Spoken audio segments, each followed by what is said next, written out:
What's up, Sooner Nation, and welcome back to the WhackoWeekly Podcast, where we go over all things OU football from this previous week. My name is Steve Curtis, the voice behind WhackoSooners, and we are finally back on the grind after a couple weeks of a hiatus that had to be taken. Some things had to be sorted out, schedules remade, and on that same vein, the WhackoWeekly are going to be coming out on Wednesdays from now on instead of the typical Mondays we were doing, simply because news would come out on Mondays after the WhackoWeeklies had aired. Now, with that being said, the whole reason we're here for this WhackoWeekly is for a bit of news that came out early Monday morning on the Owen Heinecke eligibility front. So, that being said, if this is your first time joining us here on the Wacko Loop, be sure to like, comment, and subscribe here on our YouTube channel. Be sure to hit that bell button so you never miss a thing. Plus, you can follow us on all of our socials, Instagram, TikTok, and Twitter, all at WhackoSooners, for more coverage on live news updates, game highlights, of course, some memes and reels like we like it here in Sooner Nation. But go ahead and hit those follows and hit that subscribe button so you are always in the Wacko Loop. We would love to have you join our wonderful, happy Wacko family. Now, ladies and gentlemen, this Owen Heinecke battle is not over. Because Monday morning, Owen Heinecke rolled out of bed and announced to the world that he was going to declare war on the NCAA. He's filed a preliminary injunction in an attempt to gain that extra year of collegiate eligibility that we've been thinking about since December 19th, 2025, after Oklahoma's lost to Alabama in the college football playoff in the first round, hosting that game at Owen Field. Now, as we're all aware at this point, the plan back in late November when it was first raised around the end of the regular season, what was going to happen to Owen Heinecke's eligibility. The plan was always to go through the traditional channels of first the appeal and then a further petition if that first appeal was denied. Both were denied, as we are all well aware at this point. And we knew that there was a possibility that it would come down to legal action. We just didn't know if that was the course that Owen was eventually going to choose to take.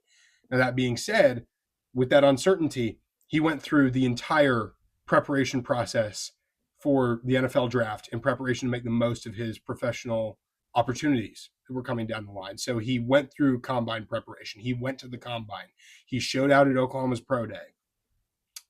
And by all accounts, showed out not only on the combine field and the Pro Day field, but also in his interviews. He did incredibly well, showed his intelligence and his capacity for the game and his understanding. Scouts and agents and everyone under the sun in every organization he's spoken with love his maturity, love how he presents himself, not just how he performs on the field. And as far as I'm aware, he's been receiving day 3 grades all across the board, early day 3 grades. But of course, as we learned on this marvelous Monday, March 23rd, 2026, he decided to file his injunction to take legal action against the NCAA. He wants to come home to Norman and keep playing for the Sooners in this upcoming 2026 season. Now, that being said, it would not be shocking. In fact, it would be more shocking if Owen were to lose this case and not receive the injunction in his favor. Because, well, first of all, the Judge Thad Balkman in Cleveland County, so they're in Norman and Moore, is an OU law alumnus from, I believe it was, the class of 1998. So there's already that. Yes, it looks like Oklahoma's pulling a Trinidad Chambliss in order to get that injunction served through. But we can kind of dive into the legal aspect and the legal implications of that a little bit further down the line. Because I think most importantly for 2026, for Oklahoma, the most important part of this is the competitive depth and experience that Owen would bring back to the defensive side of the ball. What do I mean by that? What I mean is right now as it stands, Oklahoma's defense in terms of returning production is somewhat depleted because you lose your top 4 starters on the defensive line in Marvin Jones Jr., R. Mason Thomas, Grayson Halton, and Dominic Williams. You lose Kobe McKenzie, who transferred to Northwestern. You lose Kendall Daniels, also back there at linebacker, but played a bit more cheetah. You're losing him to the draft. Sammy Omasigo transferred to UCLA there at linebacker. So right now you've got Kip Lewis coming back from your 2025 linebackers. Now you bring in Cole Sullivan from Michigan. You feel good about that. Who else do you have that you feel really good about? Because there's Marcus James, James Nessa, and Taylor Heim. But we don't know what we're getting with them. Oklahoma doesn't know what to expect out of those three younger guys. So getting Owen back would be massive. Absolutely massive.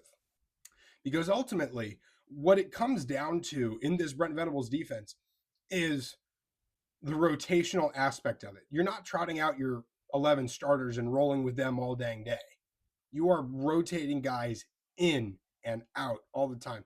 You're playing 20 plus, probably north of 25, closer to 30 guys a game on defense. Everyone has a role. And having one of the only two linebackers with starting experience in that offense, or excuse me, defense. I don't know why I said offense.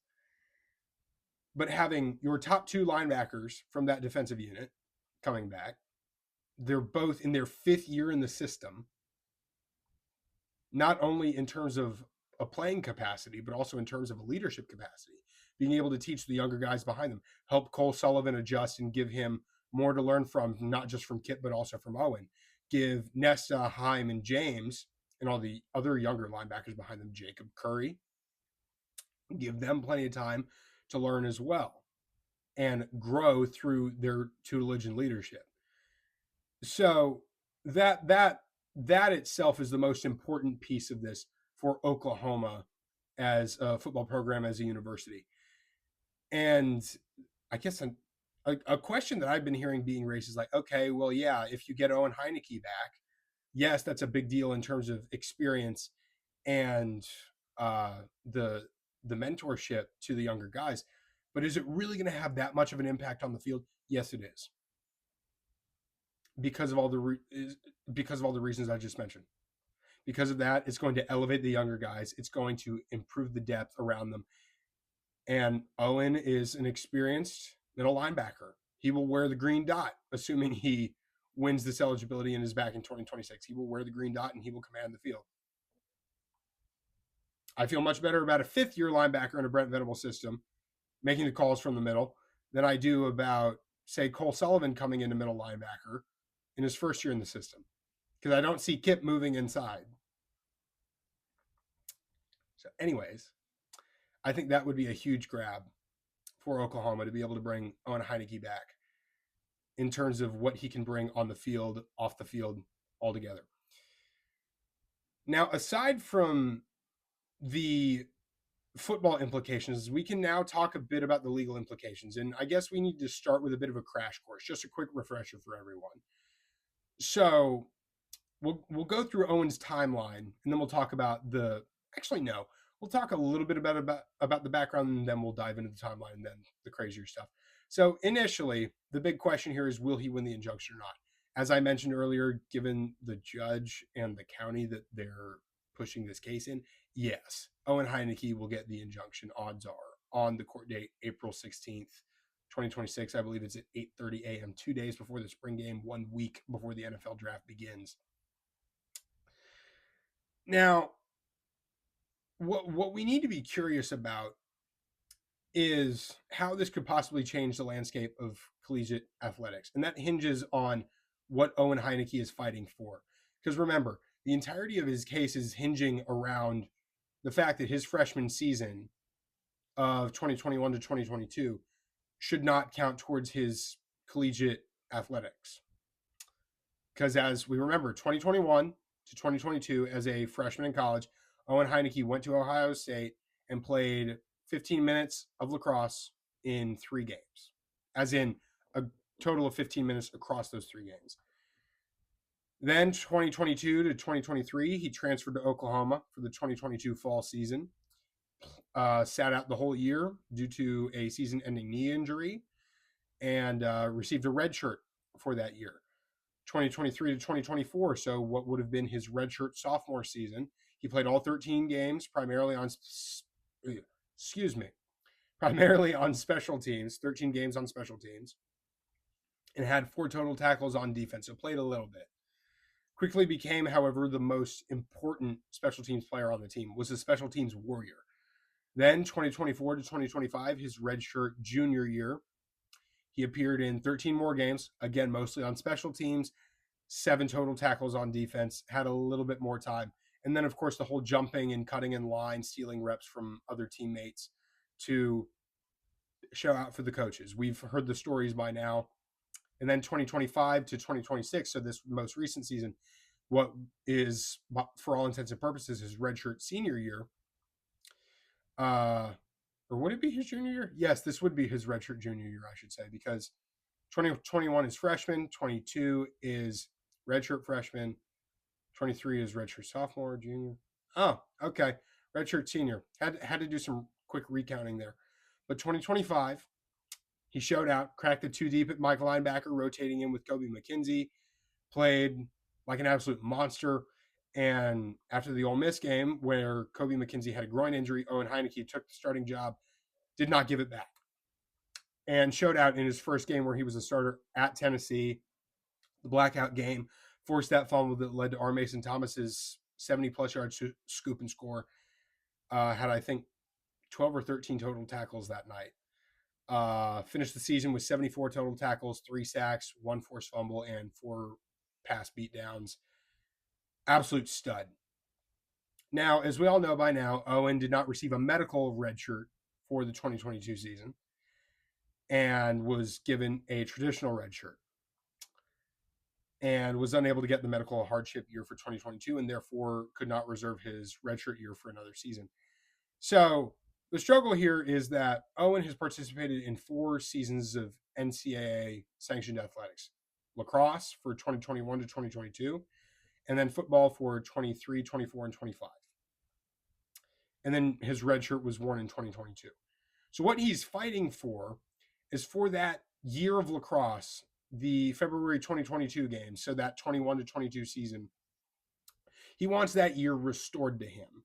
So as we learned on Monday, of course, filing the injunction, Judge Thad Balkman presiding, class of 1998 OU law, that's really the crux of this whole argument is Owen Heinecke played 3 games, a total of 15 minutes. This should have counted towards a traditional red shirt based on the football rules of it.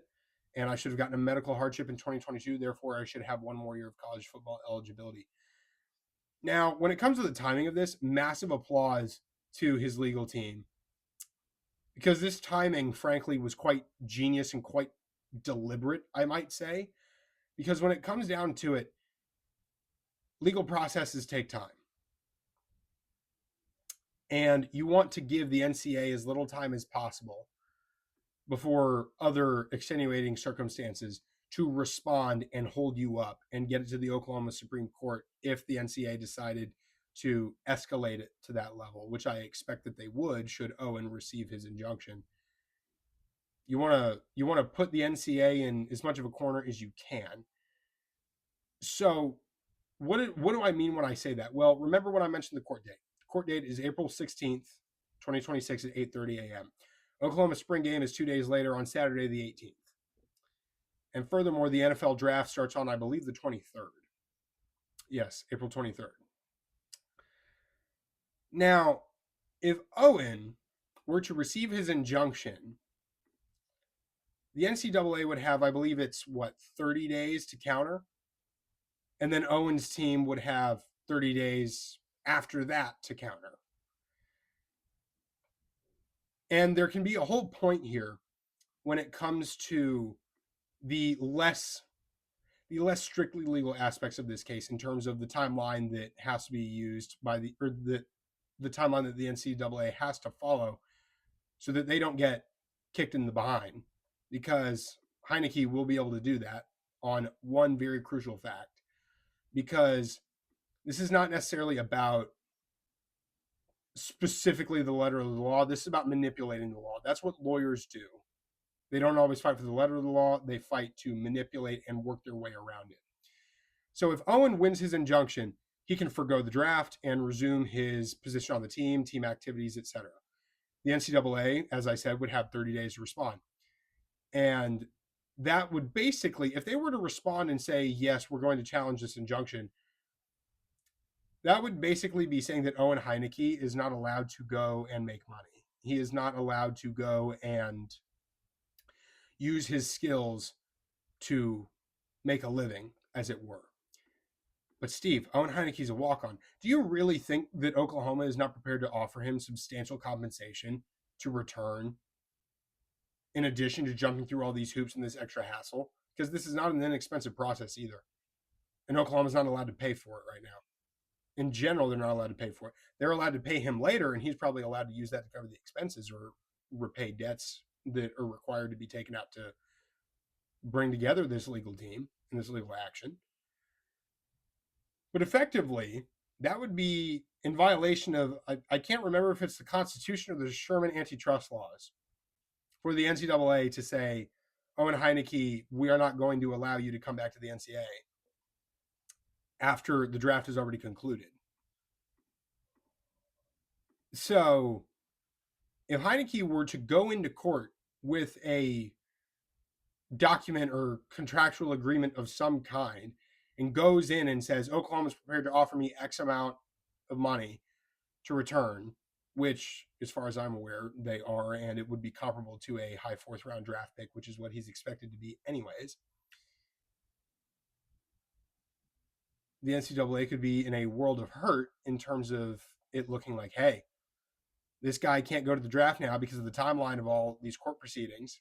He got the injunction. He chose to stay at Oklahoma. The draft went through, and now he can't go to the draft, and you're still telling him he can't go play football and can't go make money.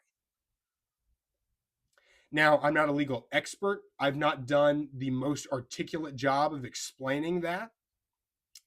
And there's a lot more to it. Very difficult to explain. But that weapon alone is huge. Because we're in an environment of college athletics now where it is all about the money. So if it's all about the money, might as well use the money as the argument. Now, altogether, I don't think that will have to be brought into play for the injunction, because right now it's just the injunction. They're going to Judge Balkman and they're going to get the injunction. Simple as that. I do expect the NCAA to appeal it to the Oklahoma Supreme Court. But how many Oklahoma Sooners are you going to run into on the Oklahoma Supreme Court? Ultimately, you're still fighting on home territory with that. And then, of course, there's the financial aspect of this. The whole financial argument I just mentioned, that's where that would come into play in the appeal process.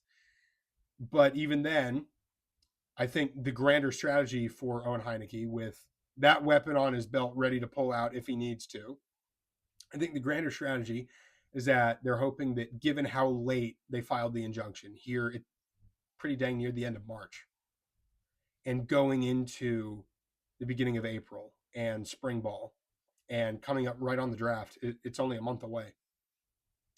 I think they're hoping that it draws out past the draft and that the NCAA is going to appeal it to the Oklahoma Supreme Court, and the Oklahoma Supreme Court, ultimately, they're going to have bigger things on their minds than a college kid's athletic eligibility. And I think they're hoping that it will be until after the 2026 season has concluded and Owen Heinecke is done at Oklahoma in December. Now, of course, it could also be the case that maybe the NCAA appeals it and it comes back up in mid-season, maybe August, just before the season starts. And Owen Heinecke's told and say the NCAA wins, and Owen is told you're ineligible, you can't play. Oklahoma's up a bit of a creek there. Or mid-season, and the NCAA wins the appeal of the injunction and says Owen is ineligible. Oklahoma forfeits or nullifies, or whatever the term is, wins up to that point in the season or at the end of the season. God forbid Oklahoma goes and wins a national championship, and then the NCAA drags this out, and then they rule Owen Heinecke ineligible, and then Oklahoma loses its national championship on a technicality. Not saying that's going to happen. Not saying Oklahoma is going to win a national championship, but that's some of the implications that could come up there later down the line, which could be somewhat problematic. But ultimately, I think Owen's going to get the injunction. I think that the odds are he is back at Oklahoma in 2026 without much issue. Yeah. Oklahoma fans, we should be excited about this. As excited as we should be ever in this timeline since we first started worrying about this back in December. After I've been sitting on a pincushion every day about this. I've been talking about this with anyone that'll listen. My friends were talking about stuff, talking about sports. I bring up Owen Heinecke. Talking to family, I talk about Owen Heinecke. Love Owen Heinecke. Absolute stud, from walk-on to combine monster to declaring war on the NCAA, saying you're letting guys get their 8th and 9th years. Let me have my 5th. Or I guess technically 6th, but for a 4th season of football. But ultimately, guys, there's a real shot that we get number 38 back on Owen Field this fall. We should be really excited about it. I know I am. With that being said, Sooner Nation, that is actually going to wrap it for today's Wacko Weekly Podcast, where we focus on our beloved Owen Heinecke, our beloved walk-on from Tulsa, Oklahoma. Now, of course, we have a spring ball opening preview coming up next week because spring practice, actually, I believe, starting today. So we will break the first week of practices down next week. So if you don't want to miss anything, any of that spring ball, if you don't want to miss updates on Owen Heinecke or recruiting or anything like that, be sure to hit the bell button here, hit subscribe, comment, hit that like button as well. Go follow us on all of our socials, Instagram, TikTok, and Twitter for all of these live news updates, game highlights, reels, whatever you want. We are here 24/7 covering OU football. It's what we love to do. With that being said, Sooner Nation, have a great week. Boomer Sooner.